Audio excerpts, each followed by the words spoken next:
दोस्तों, आप सबका मेरे YouTube चैनल पे बहुत बहुत स्वागत है। आज हम इस कुंडली के माध्यम से मैरिज इवेंट कैसे निकालें और कैसे फिक्स करें कि कौन से साल में जातक की शादी हो सकती है, जल्दी शादी हो सकती है, देर से शादी हो सकती है। ये टॉपिक भी हम इसी वीडियो में कवर करेंगे। सबसे पहले केपी चार्ट बना लें और कुंडली का जो दो भाव होता है वो कुटुंब का होता है। जब किसी की शादी होती है तो दो भाव को हम देखते हैं। सात भाव जो होता है ये भी शादी के लिए होता है, क्योंकि ये प्राइम हाउस होता है, मुख्य हाउस है जीवन साथी का, और 11वां घर। ठीक है, इसके अलावा जो इस शादी होने में जो सहायक भाव है, जैसे कि लोग कहते हैं प्रपोजल नहीं आ रहा, तो थर्ड हाउस से हम प्रपोजल देखेंगे। ठीक है, नाइन्थ हाउस को भी ले लेंगे क्योंकि ये हमारा प्रपोजल है, मतलब हमारी बातचीत, और ये हमारे सामने वाले की बातचीत है, उसके साथ हमारा नेगोशिएशन है। ठीक है, फिफ्थ हाउस को भी ले लेंगे क्योंकि 11th हाउस हमारी इच्छा पूर्ति, हमारा सेटिस्फेक्शन है, हमारी संतुष्टि है। तो पांचवा घर सामने वाले की संतुष्टि है। यदि कुंडली का 5, 7, 11 भाव एक्टिवेट होता है, साथ में नाइन्थ हाउस, थर्ड हाउस, ठीक है, तो कह सकते हैं कि जातक की शादी होने की संभावना होती है। एक्टिवेट कब होता है? तो एक्टिवेट दशा में होता है। अगर किसी ग्रह की दशा चल रही है जो इन्हीं भावों का मालिक हो, नंबर 1, ठीक है, मतलब 2 भाव का मालिक, 5 भाव का, 7 का, 9 का, 11 का और 3 का, अगर इन भाव का मालिक है तो शादी हो सकती है। लग्नेश के दशा में भी शादी होती है, क्योंकि लग्नेश का मतलब होता है कि जिसकी कुंडली है वो जातक खुद खुद को मतलब रिप्रेजेंट करता है। ठीक है, जैसे ये एक स्त्री कुंडली है तो ये जिस स्त्री की कुंडली है तो फर्स्ट हाउस उसी को रिप्रेजेंट करेगा।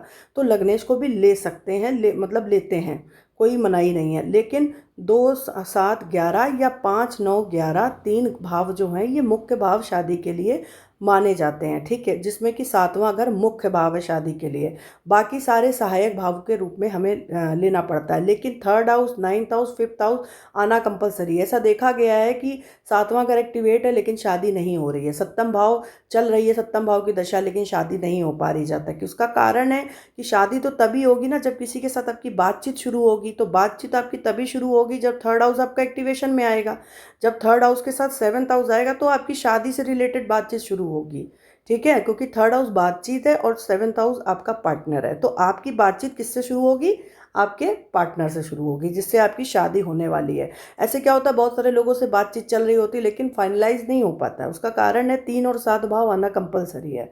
अब इसके साथ ही क्योंकि थर्ड हाउस हमारी बातचीत है, हमारा कम्युनिकेशन है, तो मैंने बोला नाइन्थ हाउस हमारे पर्सन का, हमारे पार्टनर का कम्युनिकेशन है। या सामने से प्रपोजल आएगा तो नाइन्थ हाउस, हम प्रपोजल लेके जाएंगे तो थर्ड हाउस। ठीक है, इंगेजमेंट के भी यही हाउसेस होते हैं दोस्तों, कि जब इंगेजमेंट की टाइमिंग आती है तो 3, 5, 7 या 3, 5, 9, 7 की दशा होना कंपलसरी है। अब आइए चेक करते हैं नेक्स्ट स्टेप पे कि शादी जल्दी होगी कि देर में होगी। कुछ लोग कहते हैं कि जातक की जन्म कुंडली में पुनर्फू दोष नहीं होना चाहिए, जैसे कि चंद्रमा शनि के नक्षत्र में ना हो। अब इस जातक की कुंडली में आप देखेंगे तो चंद्रमा कर्क राशि में, शनि के ही नक्षत्र में, पुनर्फू दोष बना है, लेकिन फिर भी शादी जल्दी हुई। ठीक है, उसका कारण क्या है मैं सेकंड स्टेप पे आपको ये भी बता देती हूँ। यदि कुंडली में 2, 7, 11 और 5 और 9 जैसे भावों में अगर ग्रह नहीं है, जैसे किसी की चार्ट में क्या होता है 7th हाउस में कोई प्लैनेट ही नहीं है, 11th हाउस में कोई प्लैनेट नहीं है, तो ऐसे लोगों की शादी मोस्टली देखी जाती है 30 ईयर्स के बाद ही होती है, और शादी होने में काफ़ी डिले, अनएक्सेप्टेड डिले होता चला जाता है। क्योंकि अगर कोई प्लैनेट बैठेगा तो क्या होगा, वो उस हाउस के रिजल्ट देने में कैपेबल हो सकता है। ठीक है ना, ये नहीं कह सकती 100% की दे देगा, पर हो सकता है।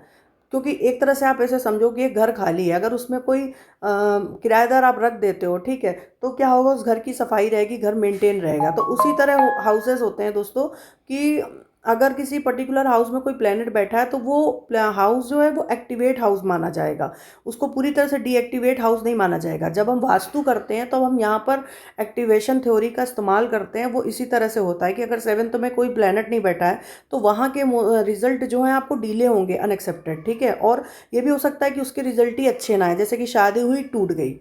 क्यों? 2, 7, 11 भाव में कोई अच्छे प्लैनेट नहीं बैठे हैं या कोई भी प्लैनेट नहीं बैठा है, होना ज़रूरी है। अब नेक्स्ट स्टेप पे बात करते हैं, जो थर्ड स्टेप आती है कि शादी के लिए टाइमिंग कैसे फिक्स करें। तो जो जीवन की मुख्य घटनाएं होती हैं, शादी होना, बच्चा होना, किसी जातक का बड़ी प्रॉपर्टी खरीदना, कार खरीदना, ये सारे बड़े इवेंट होते हैं। ठीक है, तो ये इवेंट के लिए आप गुरु का राशि स्वामी फिक्स करते हैं। गुरु पर्टिकुलर किसी ऐसी राशि में गोचर करना चाहिए जो 2, 7, 11 भाव के सिग्निफिकेटर हों, या 2, 7, 11 भाव के मालिक हों, या फिर 2, 7, 7, 11, 5, 11, 3, 9, 5, 11, 7, 11 ऐसे भावों के मालिक होने चाहिए, जिसमें कि सातवां भाव जो है वो प्राइम हाउस है मैरिज का। इसीलिए सातवें भाव से कनेक्टेड होना कंपलसरी है। जब तक कोई इवेंट आपकी लाइफ में नहीं होगा, इवेंट डेथ इवेंट भी आपकी लाइफ में तभी होता है जब आठवें भाव के सिग्निफिकेटर से शनि का गोचर होता है, क्योंकि शनि को मृत्यु कारक ग्रह माना गया है, दुखद ग्रह माना गया है, और बृहस्पति को शुभ ग्रह।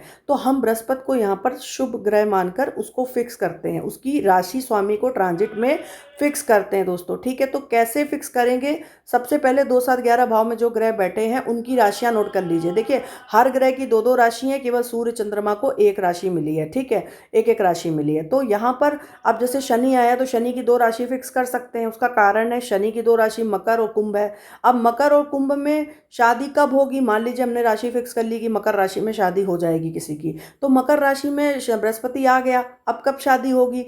तो मकर राशि में 3 नक्षत्र आते हैं। ठीक है ना, 3 नक्षत्र मतलब कह सकते हैं कि लगभग मतलब 3 नक्षत्र, जैसे मकर राशि में पहला नक्षत्र जो है वो सूर्य का, दूसरा चंद्रमा का, तीसरा मंगल का। तो यहाँ पर हमने देखा 5 भाव में मंगल है और चंद्रमा भी 2 भाव के, क्योंकि शनि के नक्षत्र में है तो 2 भाव के स्वामी के नक्षत्र में बैठा हुआ है। और सूर्य भी यहाँ पर हमने इस चार्ट में अभी देखा था कि बृहस्पति के ही नक्षत्र में, जो बृहस्पति 7वें घर में बैठा है, तो सूर्य भी सिग्निफिकेटर बन गया। तो इस हिसाब से मकर राशि में जब बृहस्पति गोचर करेगा तो इस जातक की शादी हो जाएगी। ठीक है दोस्तों, इसके अलावा अगर नेक्स्ट स्टेप पे अगर आप ये भी देखना चाहते हैं कि कौन कौन सी राशियों में बृहस्पति गोचर करेगा तो शादी दे सकता है, ठीक है, तो उसके लिए आप इसी तरह 2, 7, 11 भाव में बैठे ग्रहों को नोट करें। इसके अलावा 5, 9, 11 भाव में बैठे हुए ग्रहों को नोट करें।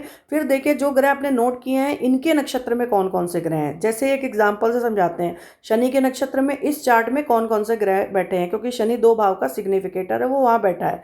तो यहाँ पर हमने देखा कि शनि के नक्षत्र में जो है वो मंगल है और शनि के नक्षत्र में चंद्रमा है। तो चंद्रमा की एक राशि कर्क है, मंगल की 2 राशि वृश्चिक और मेष है। तो वृश्चिक और मेष में जब गोचर होगा बृहस्पति का तो शादी हो जाएगी।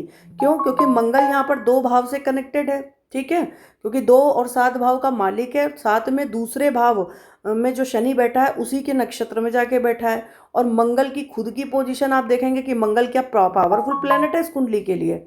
ठीक है, तो अगर हम ये देखें तो मंगल के नक्षत्र में आप देखेंगे इस चार्ट में कोई ग्रह नहीं, इसका मतलब मंगल पावरफुल हो गया, उसको पीएस हो गया, 7वें घर का रिजल्ट दे सकता है। ठीक है, अब वो बैठा भी 5 भाव में, 5वां घर क्या है, मतलब फ्रूटफुल है, अच्छा है। ठीक है, लव एंड केयर का है, तो जहाँ तक कि लव मैरिज हो सकती है। अगर बृहस्पति मंगल की राशि पे आता है यानी 7वें घर में गोचर कर दे, या मंगल की दूसरी राशि वृश्चिक यहाँ पर पड़ रही है तो यहाँ पर गुरु गोचर कर दे, शादी हो जाएगी दोस्तों।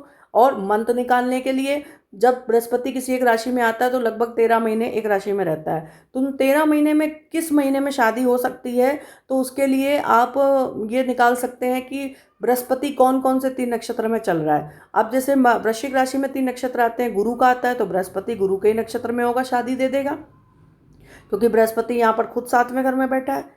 ठीक है, इसके अलावा अगर देखा जाए बृहस्पति शनि के नक्षत्र में भी शादी दे देगा। क्यों? क्योंकि शनि यहाँ पर जो है वो देख रहे हैं 2 भाव में बैठा हुआ है, तो यहाँ शादी दे देगा। बुध के नक्षत्र में भी शादी देगा। क्यों? बुध 9th हाउस में बैठा है, फेवरेबल हाउस है, 9th हाउस भी शादी के लिए ठीक है। लेकिन बुध क्योंकि 3rd हाउस का 7th हाउस का मल्टीप्लिकेशन हाउस है 9th हाउस, तो यहाँ भी वो शादी दे देगा।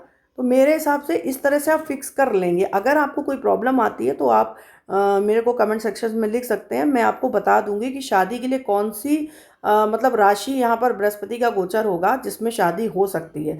इसी तरह आप लाइफ के कोई भी इवेंट जैसे कोई आया आपके पास, Customers आपको are कह रहा है waiting to कि connect.